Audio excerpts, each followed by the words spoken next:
ओम नमो भगवती वासुदेवाय नमः। जय श्री हरि। ओम नमः शिवाय। जय शिव शंभो। आप सभी को सावन पूर्णिमा की हार्दिक शुभकामनाएं। आज सावन पूर्णिमा के खास अवसर पर चलिए सुनते हैं श्री सत्यनारायण व्रत कथा। तो प्रेम से बोलिए सत्यनारायण भगवान की जय। शिव जी माता पार्वती की जय। गौरी पुत्र गणेश की जय। एक समय की बात है, नैमिषारण्य तीर्थ में सैनिक आदि 88,000 ऋषियों ने श्री सूत जी से पूछा, हे प्रभु, इस कलयुग में वेद विद्या रहित मनुष्य को प्रभु शक्ति किस प्रकार मिल सकती है तथा उसका उद्धार कैसे होगा? हे मुनि श्रेष्ठ, कोई ऐसा तप बताएं जिससे थोड़े समय में ही पुण्य मिले और मनवांछित फल की प्राप्ति हो। इस प्रकार की कथा सुनने की हम इच्छा रखते हैं। सर्वशास्त्रों के ज्ञाता श्री सूत जी बोले, हे वैष्णव पूज्य, आप सभी ने प्राणियों के हित की बात पूछी है, इसलिए मैं एक ऐसे श्रेष्ठ व्रत को आप लोगों को बताऊंगा जिसे नारद जी ने लक्ष्मी नारायण से पूछा था और लक्ष्मीपति ने मुनि श्रेष्ठ नारद जी से कहा था। आप इसे ध्यानपूर्वक सुनिए।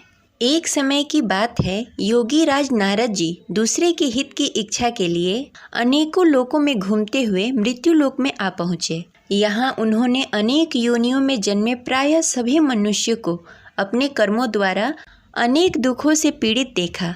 उनका दुख देखकर नारद जी सोचने लगे, कैसा यत्न किया जाए जिसके करने से निश्चित रूप से मानव के दुख का अंत हो जाए। इस विचार पर मनन करते हुए वह विष्णु लोक में गए। वहाँ वह देवों के इष्ट भगवान नारायण की स्तुति करने लगे, जिनके हाथों में शंख चक्र गदा और पद्म थे। गले में वरमाला पहने हुए थे। स्तुति करते हुए नारद जी बोले, हे भगवान, आप अत्यंत शक्ति से संपन्न हैं। मन तथा वाणी भी आपको नहीं पा सकती है। आपका आदि मध्य और अंत नहीं है। निर्गुण स्वरूप सदृश्य के कारण भक्तों के दुख को दूर करने वाले आपको मेरा नमस्कार है। नारद जी की स्तुति सुनकर भगवान विष्णु बोले, हे मुनि श्रेष्ठ, आपके मन में क्या बात है? आप किस काम के लिए पधारे हैं? उसे निसंकोच कहिए। इस पर नारद जी बोले, हे प्रभु, मृत्यु लोक में अनेक योनियों में जन्मे मनुष्य अपने कर्मों द्वारा अनेक दुखों से दुखी हो रहे हैं। हे नाथ, आप मुझ पर दया रखते हैं, तो आप बताइए कि वो मनुष्य थोड़े प्रयास से अपने दुखों से कैसे छुटकारा पा सकते हैं। श्री हरि बोले, हे नारद, मनुष्यों की भलाई के लिए तुमने बहुत अच्छी बात पूछी है। जिसके करने से मनुष्य मोह से छूट जाता है, वह बात मैं तुमसे कहता हूँ, उसे सुनो। स्वर्गलोक और मृत्युलोक दोनों में एक दुर्लभ उत्तम व्रत है जो पुण्य देने वाला है। आज प्रेमवश होकर मैं तुमसे कहता हूँ, ध्यानपूर्वक सुनो।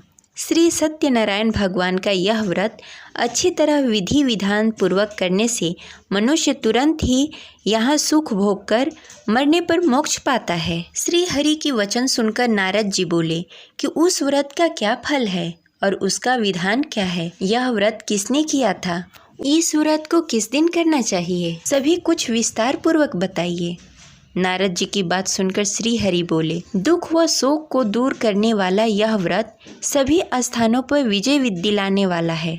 मानव को भक्ति और श्रद्धा के साथ शाम को श्री सत्यनारायण की पूजा धर्मपरायण होकर ब्राह्मणों और बंधुओं के साथ करनी चाहिए। भक्ति भाव से ही नैवेद्य केले का फल, घी, दूध, गेहूं का आटा, गेहूं के स्थान पर साठी का आटा, शक्कर और गुड़ लेकर सभी भक्षण योग्य पदार्थों को मिलाकर भगवान का भोग बनाएं। ब्राह्मणों सहित बंधु बांधवों को भी भोजन कराएं।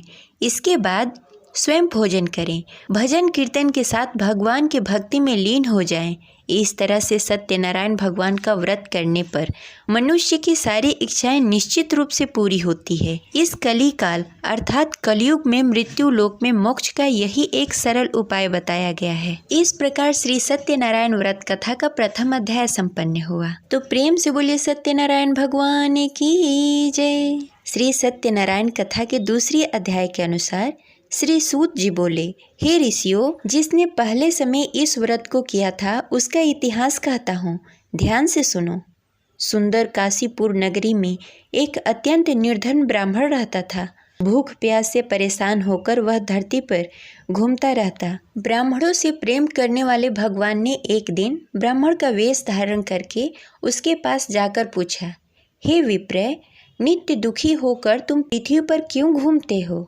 दीन ब्राह्मण बोला, मैं निर्धन ब्राह्मण हूँ, भिक्षा के लिए धरती पर घूमता हूँ। हे भगवान, यदि आप इसका कोई उपाय जानते हो तो बताएं। वृद्ध ब्राह्मण कहता है, हे विप्र, सत्यनारायण भगवान मनोवांछित फल देने वाले हैं, इसलिए तुम उनका पूजन करो। इसे करने से मनुष्य सभी दुखों से मुक्त हो जाता है। वृद्ध ब्राह्मण बनकर आए सत्यनारायण भगवान उस निर्धन ब्राह्मण को व्रत का सारा विधान बताकर अंतर्ध्यान हो गए।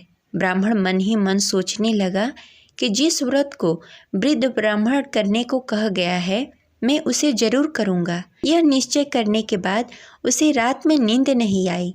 वह सवेरे उठकर सत्यनारायण भगवान के व्रत का निश्चय कर भिक्षा के लिए निकल चला। उस दिन निर्धन ब्राह्मण को भिक्षा में बहुत धन मिला, जिससे उसे बंधु बांधवों के साथ मिलकर श्री सत्यनारायण भगवान का व्रत संपन्न किया। भगवान सत्यनारायण का व्रत संपन्न करने के बाद वह निर्धन ब्राह्मण सभी दुखों से छूट गया। हर माह इस व्रत को करने लगा। इस तरह से सत्यनारायण भगवान के इस व्रत को समय से जो मनुष्य करेगा वह सभी प्रकार के पापों से छूटकर मोक्ष को प्राप्त होगा और सभी दुखों से मुक्त हो जाएगा। श्री सूत जी बोले कि इस तरह से नारद जी से नारायण जी का कहा हुआ श्री सत्यनारायण व्रत को मैंने तुमसे कहा। हे विप्रो, मैं अब और क्या कहूँ? ऋषि बोले, हे मुनिवर, संसार में उस विप्र से सुनकर और किस किस ने इस व्रत को किया, हम सब इस बात को सुनना चाहते हैं। इसके लिए हमारे मन में श्रद्धा का भाव है। श्री सूत जी बोले, हे मुनियों, जिस ने इस व्रत को किया वह सब सुनो। एक समय वही विप्र धन और ऐश्वर्य के अनुसार अपने बंधु बांधवों के साथ इस व्रत को करने को तैयार हुआ। उसी समय एक लकड़ी बेचने वाला बूढ़ा आदमी आया और लकड़ियां बाहर रखकर अंदर ब्राह्मण के घर में आ गया। प्यास से दुखी वह लकड़हारा उसको व्रत करते देख विप्र को नमस्कार कर पूछने लगा कि आप यह क्या कर रहे हैं तथा इसे करने से क्या फल मिलेगा, कृपया करके मुझे बताइए। ब्राह्मण ने कहा कि सब मनोकामनाओं को पूरा करने वाला यह सत्यनारायण भगवान का व्रत है। इनकी कृपा से ही मेरा घर धन्य धान्य आदि से भरा हुआ है। विप्र से सत्यनारायण व्रत के बारे में जानकर लकड़हारा बहुत प्रसन्न हुआ। चरणामृत लेकर वह प्रसाद खाने के बाद वह अपने घर गया। लकड़हारे ने अपने मन में संकल्प लिया कि आज लकड़ी बेचकर जो धन मिलेगा उसी से श्री सत्यनारायण भगवान का उत्तम व्रत करूँगा।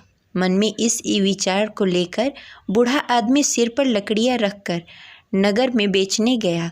जहाँ धनी लोग ज़्यादा रहते थे, उस नगर में उसे अपनी लकड़ियों का दाम पहले से 4 गुना अधिक मिला। बूढ़ा व्यक्ति प्रसन्नता के साथ दान लेकर केले, शक्कर, घी, दूध, दही और गेहूं का आटा लेकर श्री सत्यनारायण भगवान के व्रत की अन्य सामग्री लेकर अपने घर को गया। वहां उसने अपने बंधु बांधवों को बुलाकर विधि विधान से श्री सत्यनारायण भगवान का पूजन और व्रत किया। इस व्रत के प्रभाव से वह बूढ़ा लकड़हारा धन, पुत्र आदि से युक्त होकर संसार के समस्त सुख भोगकर अंतकाल में बैकुंठ धाम को चला गया। इस प्रकार श्री सत्यनारायण कथा के दूसरी अध्याय संपन्न हुई। तो प्रेम से बोली श्री सत्यनारायण भगवान की जय। सत्यनारायण व्रत कथा के तीसरी अध्याय के अनुसार श्री सूत जी बोले, हे मुनि श्रेष्ठों, अब आगे की कथा कहता हूँ। पहले समय में उल्कामुख नामक एक बुद्धिमान राजा था। वह सत्यवक्ता और जितेंद्रिय था। प्रतिदिन देव स्थान पर जाकर और निर्धनों को धन देकर उसके कष्ट दूर करता था। उसकी पत्नी कमल के समान मुख वाली तथा सती सावित्री थी। भद्रशिला नदी के तट पर दोनों ने श्री सत्यनारायण भगवान का व्रत किया। उसी समय साधु नाम का एक वैश्य आया। उसके पास व्यापार करने के लिए बहुत सारा धन भी था। राजा को व्रत करते देखकर वह विनय के साथ पूछने लगा, हे राजन, भक्ति भाव से पूर्ण होकर आप यह क्या कर रहे हैं? मैं सुनने के लिए इच्छुक हूँ। आप मुझे बताइए। राजा बोला, हे साधु, अपने बंधु बांधवों के साथ पुत्रादि आदि प्राप्ति के लिए यह महाशक्तिशाली श्री सत्यनारायण भगवान का व्रत और पूजन कर रहा हूँ। राजा के वचन सुनकर साधु आदर के साथ बोला, हे राजन, मुझे इस व्रत का सारा विधान कहिए। आपके कथानुसार मैं भी इस व्रत को करूँगा।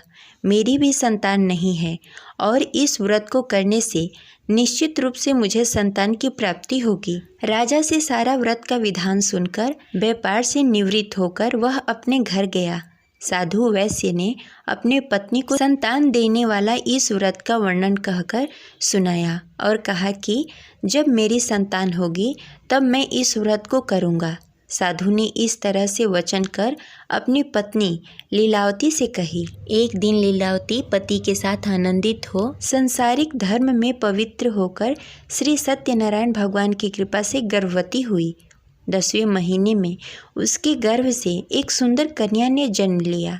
दिनों दिन वह ऐसे बढ़ने लगी जैसे शुक्ल पक्ष का चंद्रमा बढ़ता है। माता पिता ने अपनी कन्या का नाम कलावती रखा। एक दिन लीलावती ने मीठे शब्दों में अपने पति को याद दिलाया कि उसने सत्यनारायण भगवान की जिस व्रत को करने का संकल्प लिया था उसे करने का समय आ गया है। आप इस व्रत को करिए। साधु बोला कि हे प्रिय, इस व्रत को मैं उसके विवाह पर करूँगा। इस प्रकार अपनी पत्नी को आश्वासन देकर वह नगर को चला गया। कलावती पिता के घर में रहकर दिनों दिन बड़ी होने लगी। साधु ने एक बार अपनी कन्या को अपने नगर की सखियों के साथ खेलते हुए देखा तो तुरंत ही दूत को बुलाया और कहा कि मेरी कन्या योग वर देखकर आओ। साधु की बात सुनकर दूत कंचन वन में पहुंचा। वहां अच्छी तरह से देख सुनकर लड़की के सुयोग वाड़िक पुत्र को ले आया। सुयोग लड़के को देखकर साधु ने बंधु बांधवों को बुलाकर अपनी पुत्री का विवाह कर दिया।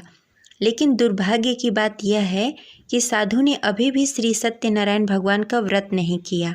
इस पर श्री भगवान क्रोधित हो गए और श्राप दिया कि साधु अत्यधिक दुख से मिले। अपने कार्य में कुशल साधु बनिया जमाई को लेकर समुद्र के पास स्थित होकर रत्नसारपुर नगर में गया।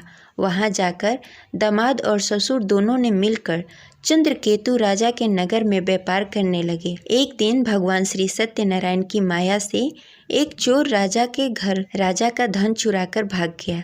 उसने राजा के सिपाहियों को अपना पीछा करते देख चुराया हुआ धन वहां रख दिया जहां साधु अपने जमाई के साथ ठहरा हुआ था। राजा के सिपाहियों ने साधु वैश्य के पास राजा का धन पड़ा देखा तो वह ससुर और जमाई दोनों को बांधकर प्रसन्नता से राजा के पास ले गए और कहा कि उन दोनों चोरों को हम पकड़ लाए हैं, आप आगे की कार्रवाई की आज्ञा दीजिए। राजा की आज्ञा से उन दोनों को कठिन कारावास में डाल दिया गया और उसका सारा धन भी उससे छीन लिया गया। श्री सत्यनारायण भगवान के श्राप से साधु की पत्नी भी बहुत दुखी हुई। घर में भी धन सारा खत्म हो गया। उसे चोर चुरा ले गए। शारीरिक तथा मानसिक पीड़ा और भूख प्यास से अति दुखी होकर अन्न की चिंता में कलावती एक ब्राह्मण के घर गई। वहां उसने श्री सत्यनारायण भगवान का व्रत होते हुए देखा। फिर कथा भी सुनी। वह प्रसाद ग्रहण कर रात को घर वापस आई। माँ ने कलावती से पूछा कि हे पुत्री, अब तक तुम कहाँ थी? तेरे मन में क्या है? कलावती ने अपनी माँ से कहा कि हे माँ, मैंने एक ब्राह्मण के घर श्री सत्यनारायण भगवान का व्रत देखा। कन्या के वचन सुनकर लीलावती भगवान के पूजन की तैयारी करने लगी। लीलावती ने परिवार और बंधुओं सहित श्री सत्यनारायण भगवान का पूजन किया और उससे वर मांगा कि मेरे पति और जमाई शीघ्र घर आ जाएं। साथ ही यह भी प्रार्थना की कि हम सबके अपराध को क्षमा कीजिए। श्री सत्यनारायण भगवान इस व्रत से संतुष्ट हो गए और राजा चंद्रकेतु के सपने में दर्शन देकर कहा कि हे राजन, तुम उन दोनों वैश्यों को छोड़ दो और तुमने जो उसका धन लिया है उसे वापस कर दो। अगर तुमने ऐसा नहीं किया तो मैं तुम्हारा धन, राज्य, संतान सभी को नष्ट कर दूंगा। राजा को यह सब कहकर भगवान अंतर ध्यान हो गए। प्रातःकाल सभा में राजा ने अपना सारा सपना सबको सुनाया। फिर बोले कि वड़िक पुत्रों को कैद से मुक्त कर सभा में लाओ। दोनों ने आते ही राजा को प्रणाम किया। राजा मीठी वाणी में बोला कि हे महानुभाव, भाग्यवश ऐसा कठिन दुख तुम्हें प्राप्त हुआ है, लेकिन अब तुम्हें कोई भय नहीं है। ऐसा कहकर राजा ने उन दोनों को नए वस्त्र आभूषण भी पहनाए और जितना धन उनका लिया था उसे दुगना धन वापस कर दिया। दोनों वैसे अपने घर को चले गए। इस प्रकार सत्यनारायण व्रत कथा की तीसरी अध्याय संपन्न हुई। तो प्रेम से बोलिए भगवान सत्यनारायण की जय। सत्यनारायण कथा के चौथे अध्याय के अनुसार सूत जी बोले, वैश्य ने मंगलाचार कर अपनी यात्रा प्रारंभ की और अपने घर की ओर चल पड़ा। उसके थोड़ी दूर जाने के बाद एक दंडी वेशधारी श्री सत्यनारायण ने उससे पूछा, हे साधु, तेरे नाव में क्या है? अभिवाड़िक वड़िक हंसता हुआ बोला, हे दंडी, आप क्यों पूछते हैं? क्या धन लेने की इच्छा है? मेरे नाव में तो बेल और पत्ते भरे हुए हैं। वैश्य के कठोर वचन सुनकर भगवान बोले, तुम्हारा वचन सत्य हो। दंडी ऐसे वचन कह वहाँ से दूर चले गए। कुछ दूर जाकर समुद्र के किनारे बैठ गए। दंडी के जाने के बाद साधु वैश्य ने नित्य क्रिया के पश्चात नाव को ऊंची उठते देखकर अचंभा माना और नाव में बेल पत्ते आदि देखकर मूर्छित होकर जमीन पर गिर पड़ा। मूर्छा खुलने पर वह अत्यंत शोक में डूब गया। तब उसका दामाद बोला कि आप शोक न मनाएं, यह दंडी का श्राप है, इसलिए हमें उसके शरण में जाना चाहिए, तभी हमारी मनोकामना पूरी होगी। दामाद की बात सुनकर वह दंडी के पास पहुंचा और अत्यंत भक्ति भाव से नमस्कार करके बोला, मैंने आपसे जो असत्य वचन कहे थे उसके लिए मुझे क्षमा कर दें। ऐसा कहकर महान शोकातुल्य होकर रोने लगा। तब दंडी भगवान बोले, हे वड़िक पुत्र, मेरी आज्ञा से बार बार तुम्हें दुख प्राप्त हुआ है, तुम मेरी पूजा से विमुख हुआ। साधु बोला, हे भगवान, आपकी माया से ब्रह्मा आदि देवता भी अपने रूप को नहीं जानते, तब मैं अज्ञानी कैसे जान सकता हूँ? आप प्रसन्न होइए। अब मैं समर्थ के अनुसार आपकी पूजा करूँगा। मेरी रक्षा करो और पहले के समान नौका में धन भर दें। साधु वैश्य की भक्ति पूर्वक वचन सुनकर भगवान प्रसन्न हो गए और उसकी इच्छानुसार वरदान देकर अंतर्ध्यान हो गए। ससुर दामाद जब नाव पर आए तो नाव धन से भरी हुई थी। फिर वहीं अपने अन्य साथियों के साथ सत्यनारायण भगवान का पूजन कर अपने नगर को चल दिए। जब नगर के नज़दीक पहुँचे तो दूत को घर पर खबर करने के लिए भेज दिया। दूत साधु की पत्नी को प्रणाम कर कहता है, मालिक अपने दामाद सहित नगर के निकट आ गए हैं। दूत की बात सुनकर साधु की पत्नी लीलावती ने बड़े हर्ष के साथ सत्यनारायण भगवान का पूजन कर अपनी पुत्री कलावती से कहा कि मैं अपने पति के दर्शन को जाती हूँ, तू कार्य पूर्ण कर शीघ्र आ जाना। माता के ऐसे वचन सुनकर कलावती जल्द से प्रसाद छोड़कर अपने पति के पास चली गई। प्रसाद की अवहेलना के कारण श्री सत्यनारायण भगवान रुष्ट हो गए और नाव सहित उसके पति को नाव में डुबो दिया। कलावती अपने पति को ना पाकर रोती हुई जमीन पर गिर पड़ी। नौका को डूबा हुआ देखकर वह कन्या को रोता देख साधु दुखी होकर बोला कि हे प्रभु, मुझसे तथा मेरे परिवार से जो भूल हुई है उसे क्षमा करें। साधु की दीन वचन सुनकर श्री सत्यनारायण भगवान प्रसन्न हो गए और आकाशवाणी हुई, हे साधु, तेरी कन्या मेरी प्रसाद को छोड़कर आई है, इसलिए उसका पति अदृश्य हो गया है। यदि घर जाकर प्रसाद खाकर लौटती है तो उसे उसका पति अवश्य मिलेगा। ऐसी आकाशवाणी सुनकर कलावती घर पहुंचकर प्रसाद ग्रहण करती है और फिर आकर अपने पति के दर्शन करती है।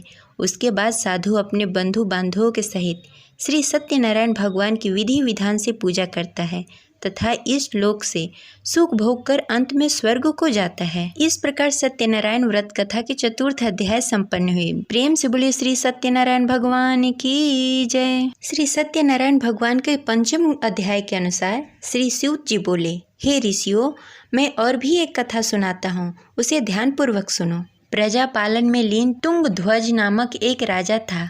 उसने भी भगवान का प्रसाद त्याग कर बहुत दुख सहन किया। एक बार वन में जाकर वन्य पशुओं को मारकर वह बड़ के पेड़ के नीचे आया। वहाँ उसने ग्वालों को भक्ति भाव से अपने बंधुओं के सहित सत्यनारायण भगवान का पूजन करते देखा अभिमानवश राजा ने उन्हें देखकर भी पूजा स्थान में नहीं गया, न ही उसने भगवान को नमस्कार किया। ग्वालों ने राजा को प्रसाद दिया, लेकिन उसने वह प्रसाद नहीं खाया और प्रसाद को वहीं छोड़कर अपने नगर को चला आया। जब वह नगर में पहुंचा तो वहां सब कुछ तहस नहस हो गया था। वह शीघ्र ही समझ गया कि यह सब भगवान ने ही किया है। वह दोबारा ग्वालों के पास पहुंचा और विधि पूर्वक पूजा कर प्रसाद खाया और श्री सत्यनारायण भगवान की कृपा से सब कुछ पहले की जैसा हो गया।